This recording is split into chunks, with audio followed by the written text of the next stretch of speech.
तो हमें नहीं पता मौलाना तारिक जमील साहब ने वज़ीर आज़म की ख़राबियों पे अगर उन्होंने किसी चीज़ को ख़राब समझा होगा तो नुक्ताचीनी की है कि नहीं की, हमें नहीं पता।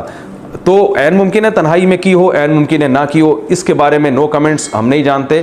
तो लोग ये जो कहते हैं ना कि जाके हुकूमत की जो खामियां हैं वो बयान क्यों नहीं कर रहे, तो भाई हो सकता है बयान कर रहे हो, लेकिन ज़रूरी तो नहीं है कि सारी दुनिया के सामने बयान करें, क्योंकि जब आप किसी की बुराई सारी दुनिया के सामने करते हैं तो इस्लाह के बजाय मनफी सोच ज़्यादा प्रोमोट होती है, नफ़रतें ज़्यादा पैदा होती हैं। तो कौन किस तरह से दीन का काम कर रहा है ये उस पर छोड़ दें। आप अपनी फ़िक्र करें, आप ये देखें कि मैं दीन के लिए, अपनी कौम के लिए क्या कर रहा हूँ, तो दूसरों पे उंगलियाँ उठाना छोड़ दें। और अगर आपको किसी की किसी चीज़ पे एतराज़ है तो जो एतराज़ है उसको आप हाईलाइट करें। जो चीज़ काबिल यानी हुक्मरानों के पास जाना बजाते ख़ुद कोई काबिल एतराज़ चीज़ नहीं है, इसको आप बुरा भला, इसको आप गलत नहीं कह सकते। हाँ, अगर वैसे आपको कोई लगता है कि उन्होंने इमरान खान की या वज़ीर आज़म की कोई नाजायज़ तारीफ़ की, आपको अगर लगता है कि ये वाली बनती नहीं है तो आप उस पर कमेंट्स कर सकते हैं। भाई मेरी राय में मौलाना का ये जो इक़दाम है कि उन्होंने ये कहा है कि ये बहुत कुछ अच्छा हो रहा है या बहुत कुछ अच्छा हो सकता है, तो मेरे ख्याल में ऐसा ठीक नहीं है। तो आपको इख्तिलाफ़ राय का पूरा हक़ है, लेकिन मौलाना को भी हक़ है कि वो अपनी राय का भी इजहार करें। तो हर एक को अपनी राय के इजहार का हक़ है। उसमें कीचड़ उछालना और दरबारी मुल्ला कह के किसी को आप इंसल्ट करने की कोशिश करें, ये बहुत बुरी हरकत है। और ख़ास तौर पर किसी आलिम दीन के बारे में इस तरह के नाज़ेबा अल्फाज इस्तेमाल करना, इससे ईमान को भी ख़तरा हो सकता है। ये तो सिलसिला चलता रहता है। लेकिन मैं जो एक बात करना चाहता हूँ आज, वो इस हवाले से कि वो एक शरई मसला है, क्योंकि उसमें अगर कन्फ्यूजन लोगों की दूर ना की गई और उसमें शरई लिहाज से रहनुमाई ना की गई तो आज सिर्फ उन पर उंगलियां उठ रही हैं और कल बहुत सारे उलमा को फिर आप बुरा भला कहेंगे अगर उस शरई मसले की आपने करेक्शन नहीं की।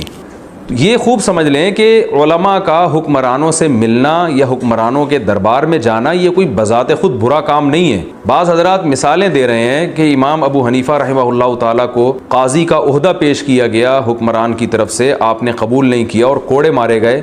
इमाम अहमद इब्न हम्बल को कोड़े मारे गए। इमाम मालिक को बादशाह ने बुलाया, आपने जाने से इनकार कर दिया। और इस तरह के बहुत सारे हमारे अकाबिर के बुज़ुर्गों के वाक़यात हैं कि हुक्मरानों को उन्होंने जूते की नोक पे रखा। जूते की नोक पे रखने का मतलब ये कि ये नहीं कि तौहीन की, बल्कि हुक्मरानों से नहीं मिले, अपने आप को बचा के रखा। तो ये मिसालें दी जाती हैं और हज़रत मौलाना पे एतराज़ किया जाता है कि वो हुक्मरानों से मिलते हैं तो गोया वो अपने असलाफ़ के रविश से हट गए। तो आप ये बात खूब याद रखें कि हमारे ही उलमा में बहुत सारे उलमा ऐसे हैं जो अहले हक़ थे और वो हुक्मरानों से बाकायदा मिले थे।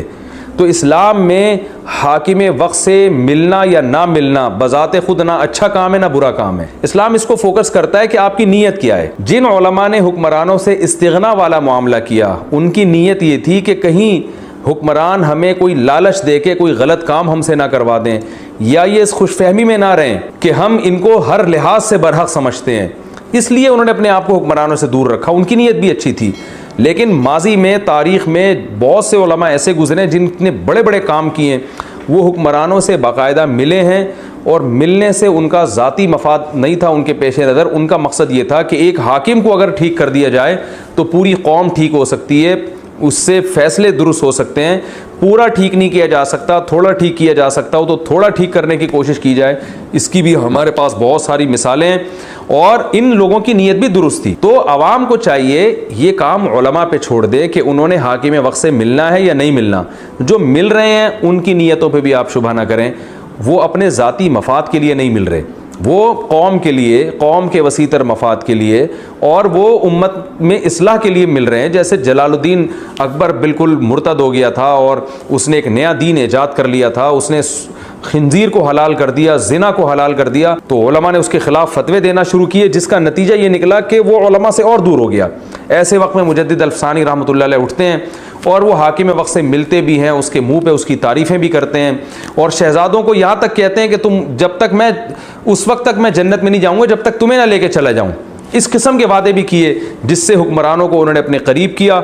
और बिल आखिर एक वक्त आया कि जलालुद्दीन के बारे में कहा जाता है कि वो कलमा पढ़कर दुनिया से रुखसत हुआ है। तो बहुत बड़ा हिंदुस्तान में मुजद्दिद अल्फसानी रहमतुल्लाह अलैह इनकलाब लेकर आए, अपने आप को हुक्मरानों से करीब करके उनके दरबारों में जाके उनको समझाया उन्होंने, उनको मोहब्बत दी उन्होंने, और फिर जलालुद्दीन अकबर की नस्ल में आलमगीर जैसे बादशाह पैदा हुए। अगर मुजद्दिद अल्फसानी भी यही करते और कहते ये दायरे इस्लाम से खारिज है, यूँ है, तो क्या नतीजा निकलता? वो जलालुद्दीन अकबर उनका भी गला घोंट देता और सारे उलमा उलमा को ख़त्म कर देता।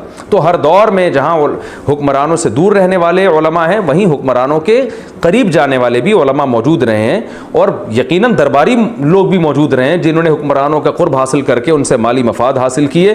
तो ये फ़र्क आपको करना पड़ेगा, कौन दरबारी है, कौन हक परस्त है, किसका हुक्मरानों से मिलने का मकसद अच्छा है और कौन अपने ज़ाती मफाद में मिल रहा है। ये फ़र्क किए बगैर आपने बस जो भी आलिम किसी हाकिम से मिलता है आपने उस पर फतवे देना शुरू कर दिए, ये इस्लाम की तालीमात बिल्कुल भी नहीं है और इस्लाम इसके बिल्कुल अगेंस्ट है। आप किसी की नीयत पे शुबा नहीं कर सकते।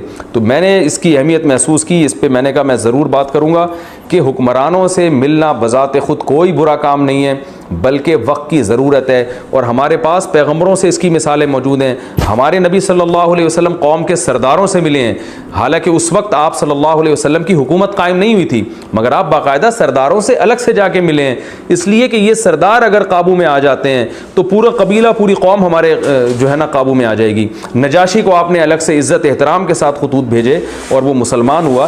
तो हमें यूसुफ़ अलैहिस्सलाम की मिसाल मिलती है कुरान मजीद में। यूसुफ़ अलैहिस्सलाम जेल में हैं और वक्त का जो काफिर बादशाह है वो आपकी जब रिहाई का हुक्म देता है तो आपको दरबार में बुलाता है। यूसुफ़ अलैहिस्सलाम ने तो इनकार नहीं किया कि ये कहा कि मैं रिहा होकर मैं तो जा रहा हूँ, बस बादशाह ने आपको दरबार में बुलाया है। यूसुफ़ अलैहिस्सलाम बादशाह के दरबार में भी गए हैं और काफिर बादशाह के दरबार में गए हैं। बादशाह ने जब आपकी बातें सुनी, मुतासिर हुआ, बादशाह ने कहा मैं अपने आप को